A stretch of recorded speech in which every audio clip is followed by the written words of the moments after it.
Hello friends. Friends, एक information था जो आपसे शेयर करनी थी।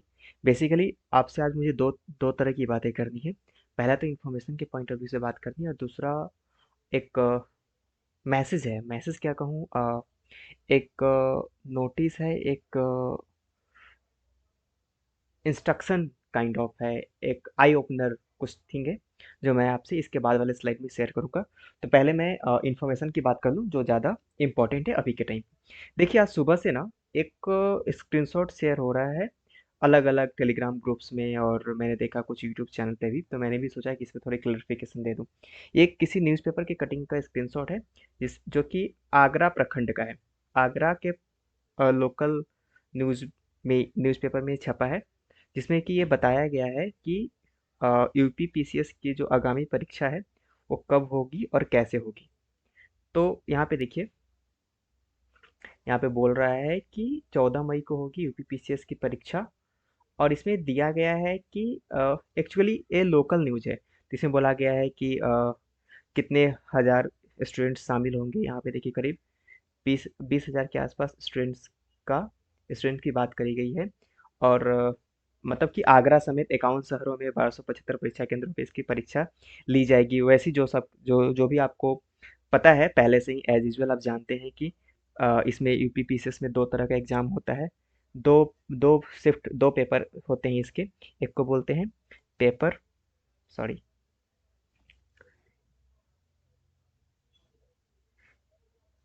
एक को बोलते हैं पेपर फर्स्ट, एक को बोलते हैं पेपर सेकंड। पहले वाले को जीएस का पेपर होता है और दूसरा होता है सी सेट। बेसिकली यूपीपीसीएस ने क्या किया ना, यूपीएससी को पूरी तरह से कॉपी कर दिया है। इसमें से अपना क्या ही दिमाग लगाएं, जो भी यूपीएससी का सिलेबस है उसको डाल दो, मेन से लेकर प्रीलिम्स तक सब कुछ। खैर, अभी ऑप्शनल हटाया है, जो कि बहुत ही अच्छा स्टेप माना जा रहा है। बस ये अच्छे से इम्प्लीमेंट हो जाए, वो ज़्यादा इंपॉर्टेंट है। खैर, अपने टॉपिक पे आते हैं। मतलब ये कि आप इस बात के लिए श्योर हो जाएं कि आपका एग्ज़ाम होने वाला है। ये टलने वाला नहीं है, पोस्टपोन होने वाला नहीं है। तो जो भी इस तरह के लोग आपको भ्रमित कर रहे हैं कि आपका एग्ज़ाम टलने वाला है, तो इस तरह के किसी भी बहकावे में ना आए। आपका एग्ज़ाम 14 मई को ही होगा, और इसके लिए आप तैयारी तैयारी कंटिन्यू रखिए। देखिए, इस तरह की चीज़ें जो मार्केट में नेगेटिव खबर आती है ना, इसका एक स्टूडेंट के पॉइंट ऑफ व्यू से सोचे, क्योंकि मैं इन सारी चीज़ों का भुक्तभोगी रहा हूँ। इसलिए मैं आपको क्लियर बता दूँ कि इसका जो स्टूडेंट का जो साइकी होता है ना, इस पे बहुत ही निगेटिव निगेटिव असर पड़ता है। इसका क्या होता है ना कि आप अपनी प्रायोरिटीज़ को सेट नहीं कर पाएंगे। आपको ये समझ में ही नहीं आएगा। जैसे कि मान लो अभी आज है 25 अप्रैल, ठीक है। आपको पता है, एक आध दिन ट्रैवलिंग का ले लो तो आपको पता है कि अभी आपके पास कुल मिला के 17-18 दिन तो पक्का बचे हैं। तो अगर 17-18 दिन बचे हैं, तो क्यों ना आप अपने स्ट्रेटजी के अकॉर्डिंग काम करें। लेकिन जैसे आपको किसी ने कह दिया कि 14 मई की जगह एग्जाम 14 जून को होना है, आपकी सारी स्ट्रेटजी खत्म।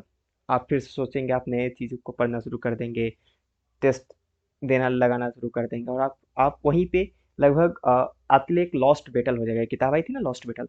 तो उस तरह की सिचुएशन हो जाएगी आपको। तो आप निश्चिंत रहें। परीक्षा 14 मई की होगी, और उसी के अकॉर्डिंग आप तैयारी करें। किसी की बहकाए में ना आए। मैं फिर से बोल रहा हूँ, मुझे इसका अच्छा खासा एक्सपीरियंस है। नुकसान स्टूडेंट का ही होता है और किसी का नहीं होता, इस तरह के निगेटिव खबरों को सुनने के बाद। वैसे भी आप देख रहे होंगे, पिछले 3 से 4 सालों में यूपी पीसीएस ने जब बोला है तभी एग्जाम लिया उसने। तो इस बार के लिए आप श्योर रहें कि एग्जाम आपका 14 मई क्यों होगा।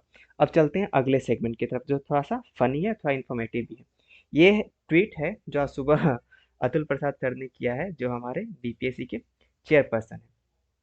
इनके इनका जो ट्वीट है तो 2 लाइन का ही, लेकिन ये बहुत ही इफेक्टिव है। और कहें कि एक सेंटेंस में इन्होंने लिखा इस चीज़ को, लेकिन इतना इन्होंने सही चित्रण किया है ना हमारे सोसाइटी का, बेसिकली बिहार और यूपी की सोसाइटी का। आप इसे पढ़ें, इन्होंने क्या लिखा है। BPSC exams are meant for public service aspirants, but there are very few such aspirants. मतलब ये कहना ये चाह रहे हैं कि बीपीएससी का जो एग्जाम है वो क्या है, ये सिलेक्शन फॉर पब्लिक सर्वेंट।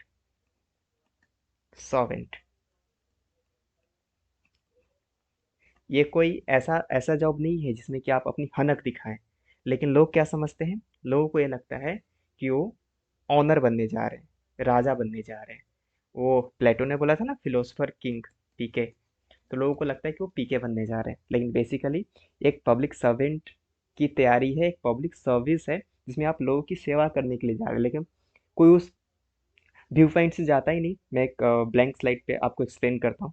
जैसे कि आजकल मैंने एक चीज़ नोटिस किया है, जब से सोशल मीडिया इन्फ्लुएंस हुआ है ना, सोशल मीडिया की वजह से यूपीएससी, बीपीएससी या फिर जो भी इस तरह के कमीशंस के एग्ज़ाम का जो क्रेज़ है, वो इंक्रीज हो गया है।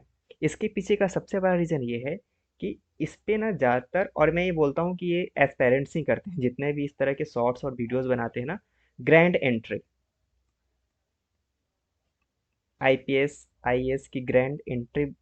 और होता क्या नहीं इसमें कि सच्चाई से बहुत दूर होती है। ये सारे, ये भी जो भी ये वीडियोस होते हैं, काफ़ी ज़्यादा भ्रामक होते हैं। मतलब इंस्टाग्राम, और मैंने तो देखा है कि बहुत सारे ऐसे पेजेस चल रहे हैं जो कि फैन ग्रुप है। कुछ तो इसके लिए कुछ आईएएस ऑफिसर भी रिस्पॉन्सिबल है, आईएएस आईपीएस ऑफिसर भी रिस्पॉन्सिबल है, क्योंकि वो एक साइड दिखा रहे हैं। किसी भी चीज़ का आप एक तरफ का चीज़ दिखा रहे हो, दूसरे तरफ की चीज़ आप दिखा ही नहीं रहे हो, तो उसका एक गलत इम्पैक्ट पड़ता है। और इन सारी चीज़ों को देखकर लोग इस तरह की तैयारी में आ जाते हैं कि उन्हें भी ये सारी चीज़ें मिलेगी, एक सुपरस्टार, एक पर्सनालिटी कल्ट वाली फीलिंग उन्हें आएगी, इसलिए वो इसकी तैयारी में लग जाते हैं। लेकिन जब वो इस तैयारी के अंदर आते हैं, बेसिकली ये एक तैयारी ऐसी है ना कि आपको पढ़ाई में इंटरेस्ट होना होगा। मतलब जब आप सुबह में उठे, तो आपको लगना चाहिए कि आज आप ज्योग्राफी पढ़ेंगे, तो आप पढ़ेंगे कि इंडियन मानसून क्या है, भारत में मानसून कैसे आता है। आपको ये समझना होगा कि जो अजंता एलिफेंटा की जो कैप्स हैं, ये क्या है, इनके इनका निर्माण कैसे हुआ, ये आपको समझना होगा। जब तक कि आपको मतलब इंटरेस्ट पैदा करना होगा कि हाँ, हाँ भाई, अब मैं आज ये जानूंगा, आज ये पढ़ूंगा, आज मैं बायोटेक्नोलॉजी को जानूंगा। तो ये सारी चीज़ें आपका जब तक अंदर से एगर नहीं होगा ना वो पढ़ने का, कीन इंटरेस्ट नहीं होगा ना, तब तक ये सारी चीज़ें बस हवा हवा ही रह जाएंगी। दूसरी बात जो उन्होंने कहा कि पब्लिक सर्विस, तो एज अ पब्लिक सर्विस आप ज्वाइन करेंगे, ना कि इन तरह की फालतू की चीज़ों में पढ़ेंगे। एक और चीज़ जो मैं देखता हूँ आजकल, जो ये आईएएस आईपीएस जो कपल्स होते हैं, इनकी शादी, इंस्टाग्राम रील्स, इनके मैरिज, ग्रैंड एंट्री, एक अलग ही तरह का, अलग ही पर्सोना क्रिएट किया जाता है, जिसकी वजह से भी लोग अपनी अच्छा अच्छा खासा कैरियर छोड़ के 4 से 5 साल लगाते हैं इसमें, और अपना सारा समय बर्बाद करके, सॉरी, अपना सारा समय बर्बाद करके, और यही सारी चीज़ें दिन भर देखते रहते हैं, कंज्यूम करते हैं लोग। मिलियंस में व्यूज़ होते हैं भाई उनके। और ये इसके लिए रिस्पॉन्सिबल वही लोग हैं, एस्पेरेंट्स ही, जो भी ओल्ड एस्पेरेंट्स हैं ना, इस तरह की वीडियोस बनाते हैं। और इसकी व्यूज़ भी है, नो डाउट, मतलब कि इसमें सब सब है, सब शामिल है। वो एक कहावत है ना, जो मैं यहाँ यूज़ नहीं करूँगा, हमाम में सभी डैश हैं। तो इसमें कहने वाली कोई बात नहीं है कि ये रिस्पॉन्सिबल ये रिस्पॉन्सिबल है या फिर वो रिस्पॉन्सिबल है। तो अतुल प्रसाद सर ने जो ये ट्वीट किया है, खैर मैं इनके सेंस ऑफ ह्यूमर और प्रेजेंस ऑफ माइंड का बहुत बड़ा कायल हूँ। इस तरह के कटाक्ष करते रहते हैं समाज पे और सोसाइटी पे। तो चलो ठीक ही है, इनका जो ट्वीट है, ऐसे इनके बारे में बता दो, he is very qualified and educated person. ये तो आईएएस ऑफिसर थे, इन्होंने आईआईटी कानपुर से बीटेक भी किया है, शायद इलेक्ट्रॉनिक्स में, अगर मैं सही हूँ तो। और फिर बाद में इन्होंने यूएस की कोई यूनिवर्सिटी है सिसेल्स करके, वहाँ से फिर इन्होंने एमबीए भी किया है। तो खैर, ये तो इनकी बात हो गई, इनके बारे में ज़्यादा जान के भी हम कुछ नहीं कर सकते। तो ये दो इन्फॉर्मेशन था जो आपको मुझे देना था। और ये जो इनका ट्वीट था, रीड बिटवीन द लाइंस बोलते हैं ना अपने प्रिपरेशन के टाइम पे, कि हमें 2 लाइन के बीच पढ़ना चाहिए, वो शायद काफ़ी इंपॉर्टेंट हो गया आज के टाइम पे। और ये जो मास हिस्टीरिया है, सामूहिक पागलपन, उससे हमको बचने की ज़रूरत है। तो ये था हमारा video. Thank you very much.